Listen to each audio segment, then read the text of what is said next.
Hey everyone, it's Jojo. Welcome back to my channel.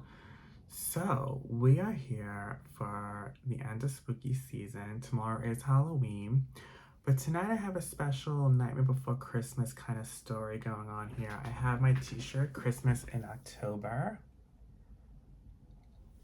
on, and I'm currently burning pumpkin carving in the single wick candle. The fragrance today, I mixed them and they're actually really good together. The Wicked Vanilla Woods and Cozy Vanilla Bourbon, because I wanted to mix a Christmas and Halloween scent together for the purpose of tonight's scary story time. So yeah, these actually smell really good together. Nice warm cozy vanilla. Okay, let's get started. So I used to travel to Pennsylvania to visit my second aunt for Christmas Eve and Christmas Day. So we would spend Christmas Eve, Christmas Day, we would spend the 24th to the 26th. We would go home around the night of the 26th. Sometimes she would even give me a cake, because my birthday's the 27th. So it was me. We would go like every year in Pennsylvania before my aunt unfortunately passed away. But and she's my second aunt, so she's my dad's aunt. So it would be me, my sister, my brother, my mom, my dad was the five of us. We would travel literally on the morning of Christmas Eve, and we would go to Pennsylvania to spend Christmas Eve and Christmas Day at my aunt's house. We would have a whole big Christmas party with all of our family would come and gather for the holidays. We got there, with a bunch of our family, grandparents, aunts, uncles, cousins, all that.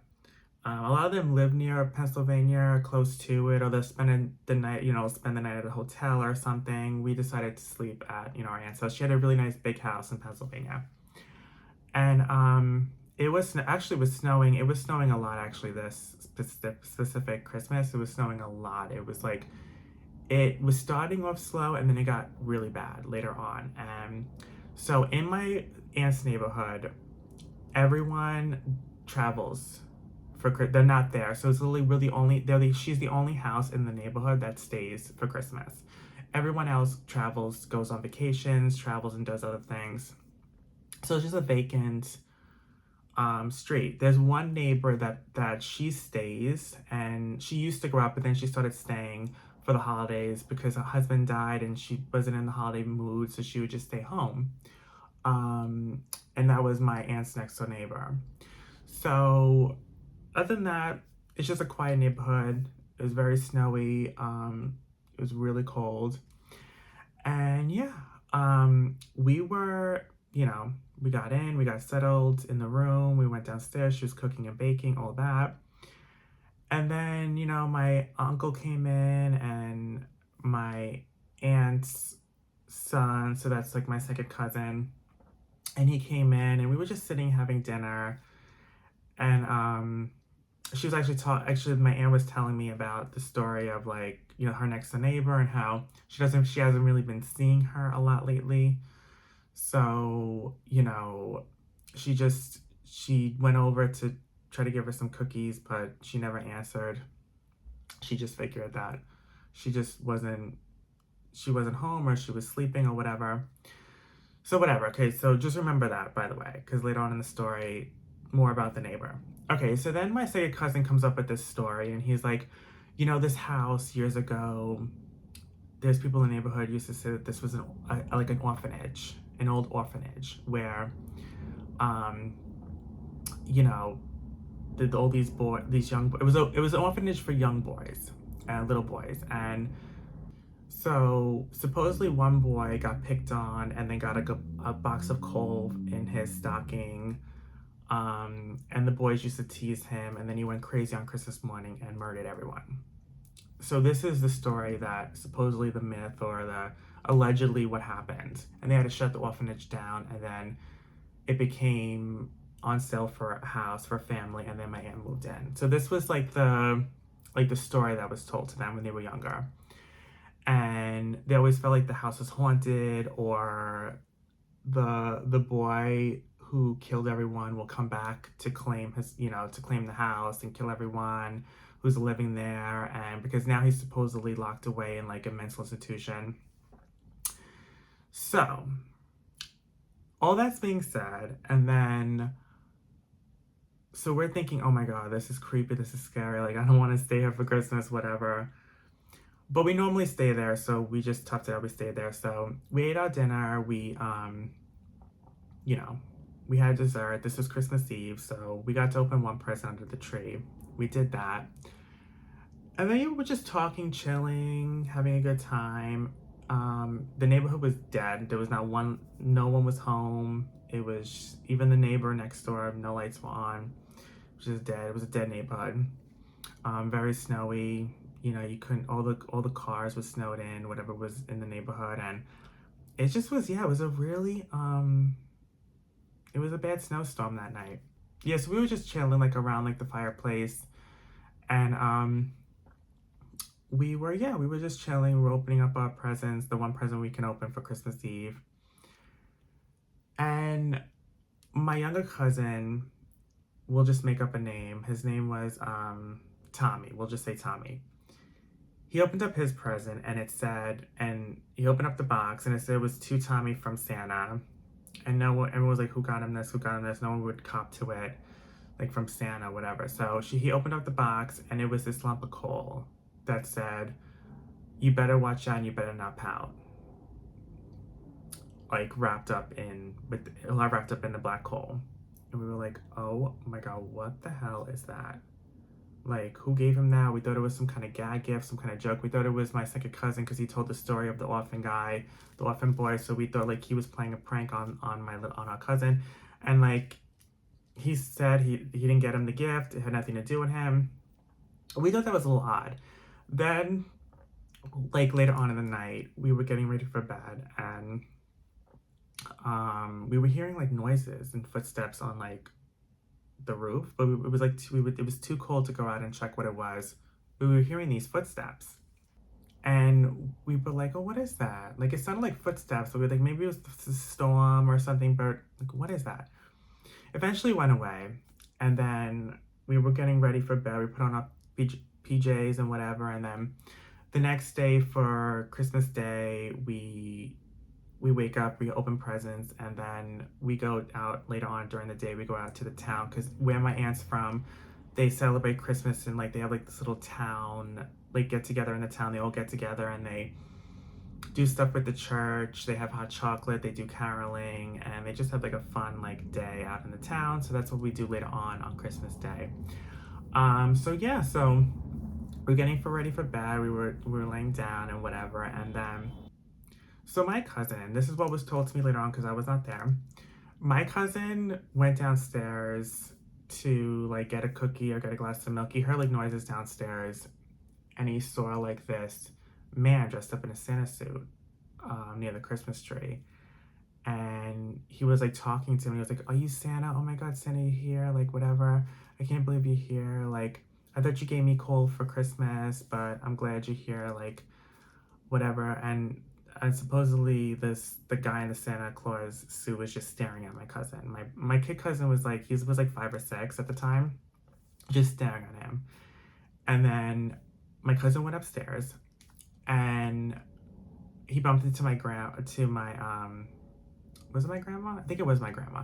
Bumped into my grandma in the hallway, and she was like, "What are you doing up? You have to go to bed because Santa's gonna come in the morning." And then Tommy was like, "I already saw him. He's downstairs." She's like, "What do you mean you saw Santa downstairs?" And he was like, "Yeah, I saw a man in a Santa. Or I saw Santa downstairs by the Christmas tree." And then he walked away, and he went into his room. And my grandma was like, "Saw Santa? What does that mean?" They were thinking like maybe someone was dressed up as Santa, but like everyone seemed like they were in their rooms. So it was like, is Tommy making this up? So my grandma went downstairs to check, and there was no man there. But she did notice that the lock was broken off in the back door. There was like a lock broken off. And then she remembered that she left like the fireplace on. The aunt left the fireplace on, and the fireplace was, there was no fire, like the fireplace was out. And my grandma was like, "What the hell's going on?" Like, and then she heard like footsteps coming from behind her, and she saw like this man in red dressed up as Santa, and he was like holding this broken ornament. Like it was like a glass, like it was like something you could stab someone, but it was like an ornament, but it was like broken. So it looked like a big shot of glass. And he was like raising it up at my grandma. My grandma was like, and so she ran, started screaming, and that's when we all waking up in the house. We were like screaming, like, what the hell's going on? She's like, there's a man in the house, there's a man dressed up as Santa, he almost tried to stab me, all this stuff. And we're like, what the hell? Calm down, calm down. And my grandma, she was getting dementia, so we were thinking like, oh, maybe she's just seeing things, maybe she's not, maybe, you know, she's going crazy. We didn't really know. So we were like scared. We were like, what is going on? Like, what do you mean this Santa? Like, what the hell's going on here? So then she went inside my second cousin, who was like, he was like the 20-year-old that was telling the story earlier, and he was like, they were like, did you dress up as Santa? Like, are you trying to play this prank? And he was like, no, we've been in our room the whole time. And his wife was sitting there, and she even admitted, she's like, yeah, he's been here the whole night, just we've been laying in bed. Like, we were not downstairs. So we were like, what is going on? And we did see the back door broken into, and we were like, why is the lock broken? And then we were like, I don't know, we felt like an eerie, it was a really big house, so we were like, you know, we didn't know what was going on. And then we were trying to turn on the light, and then the power blew because of the snowstorm, probably. And we were like, oh my god, we're in the pitch dark, how are we going to like find this man if he's in the house and or not? We didn't know at this point. And we were really scared. We were really, really scared, and it was definitely like a scary night. We didn't know what to do. We didn't know where to go. There was snowstorms, snowing everywhere, and this was back in 2006, and not everyone had cell phones. We just had house phones. So we were like, what are we gonna do? And then we decided to, or we looked outside, like we just looked outside in the back where like the broken lock was, and there was like drops of blood. And we noticed the drops of blood was in the snow, and it was leading to the neighbor's house. And we were like, oh my god, like, what is this? Like, we didn't know. We didn't know if the old woman went crazy because her husband died and she hates the holidays, and is she going crazy, or did maybe something happen to her? And we didn't know what was going on. So there was like a few of us, it was like me, a couple of my cousins, and then like my dad or whatever. We walked over to the neighbor's house, knocking on the door. There was no answer. And then we turned the knob, and it was unlocked. Like, why is this unlocked? So then we opened up the door, and we heard like Blue Christmas by Elvis playing like on an old stereo. And we were like, what is going on here? So we walked inside, and we saw like cookies, like batter in a bowl that was sitting there, looked like it was sitting there for hours. And then we saw just like a bunch of blood like on the floor and stuff, and we're like, someone got murdered or killed here. Like, this is weird. So then we saw this note that was the same writing as the note that was on Tommy's piece of coal, and it basically said something like, you know, it's the same thing, like, you I hope you weren't naughty this year, Santa Claus is back in town, something like that on the note. And then we saw like this like foot hanging out of like, because again it was pitch dark because we all lost electricity. So we had a flashlight, and we aimed the flashlight, and we saw these feet dangling like on the ceiling. We turned up, and it was literally the old woman, the neighbor, tied up on Christmas lights, hung up in the ceiling. And we were like, oh my god, who the hell did this? We were screaming, carrying on. We went next door. We like ran back like next door to the house. And we were like, oh my god, your neighbor's dead. Like, someone killed her. And so now like the whole house is like in an uproar. We're like, what the hell's going on? Like, you know, some of the family members already left because they spend the night at the hotel. So whatever family, it was like it was just my cousin, my little cousin, my second cousin, my grandma, my aunt, my uncle, me, my parents, my sister, my brother. So it was probably like 10 of us in the house. And like we were all like, what is going on? Whatever. And then we were hearing the footsteps again, like on the roof. And we were like, what the hell is that? And then we were hearing like jingle bells and stuff. And we were like, oh my goodness, what the hell is this? So then we were like, we have to get out of here. Like this guy's gonna kill us. So then as my dad was going outside to try to warm up the car, the man in like the Santa suit came with like a brick and threw a brick into the front window of the car. And we were like, oh my god, like there is someone dressed up as Santa like trying to attack us. And we were like really like confused because we're like, why are they doing this? This is like an empty neighborhood. There was no one home, and we were like, we didn't know which house to go to. The power was out. The cars were snowed in. And now this man came out with like a brick. And so then we were running, we were screaming from the window, come inside, come inside. So then my dad ran inside. We locked the door, and the Santa man disappeared.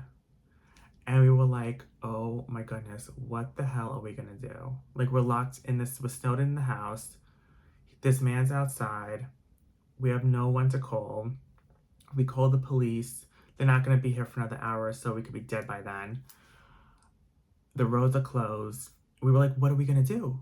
What are we gonna do? We were like, we were literally shaking and scared, like in the house. Like, what are we gonna do? What are we gonna do?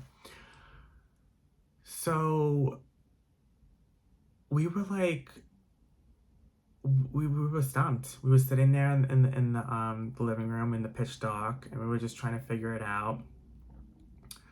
And then we decided that we were gonna call the police and be like, we're just gonna call the police. Hopefully we can wait it out here in the house. We called the police, and the police did say they're not gonna be there for another like hour. So we're like, shit, like what are we gonna do? What are we gonna do? And then who was it? I think it was my second cousin's wife. She went into the kitchen to get something to eat, like a cookie or something. And she smelled the cookie, and she thought it smelled weird. So then we like took like a magnifying glass, and we were looking at the cookie and like a magnifying glass. We tried to flash that on the cookie, and there was like this weird black stuff sprinkled on the cookie. And my I think it was my uncle. He used to be like a veterinarian. He used to be like, he used to be a doctor and do all that. And he saw that, he was like, this is like poison. I think this is rat poison. But who put rat poison on the cookies? So now we were like, okay, we can't eat anything because the cookies look like it's poisoned. Good thing we didn't eat it. But then we're like, oh my god, like we could be getting sick because like we didn't know which cookies were poisoned, which cookies we ate, or which cookies we didn't know. We were just eating a bunch of desserts when we had desserts earlier. So we're like, oh my god, like what was poisoned, what was not poisoned. We all seemed fine, but it was like scary. And we were like, oh my god, so we can't eat anything now. So then we kept hearing like these noises, like this like banging going on. It was like this, whoever this guy was trying to scare us. But he was outnumbered because there's 10 of us and one of him. So the police eventually came, and they scoped out the house or whatever, and supposedly this Santa figure that was there was long gone. And we still don't know who this guy was and who was doing this. We were speculating that it was some guy trying to come back, and maybe he was he did work at the orphanage, and maybe he didn't want to sell the orphanage, or someone was something was going on. Maybe someone was against someone in the family, and so they dressed up to try to kill the family on Christmas Eve. We didn't know what was going on. We were just like scared shitless. We were glad that we survived. We felt bad for the neighbor because she did die. Like he killed her, and it was scary. It was really scary. We never spent Christmas again at my aunt's house again after that. We were like, yeah, we were never gonna do it. My aunt never celebrated a holiday again at her house. It's Christmas stopped there, so we just had Christmas here, in New York, and yeah, it was really scary. That man, whoever that was in the Santa suit, never came back. And it was just, yeah, it was really a weird Christmas and holiday. It was like, it was a little like a holiday horror. Yeah, it was really scary. So, anyways, I hope you guys enjoyed the scary story time. Let me know if you've had any like situations that happened during the holidays that spooked you, or was like, you didn't have the happiest and nicest holiday. Let me know down below, because yeah, it was definitely scary, and you know, it was like, yeah, it was like a holiday horror film. It was, yeah, but anyways, so I hope you guys enjoyed. We're at the end of October. This is the last, scary story time. Tomorrow is Halloween, so you guys have a happy Halloween. I'm going to be uploading my October favorites tomorrow, so you're gonna be getting that tomorrow. And yeah, I hope you guys enjoyed, and I'll see you guys in the next one. Good night, guys.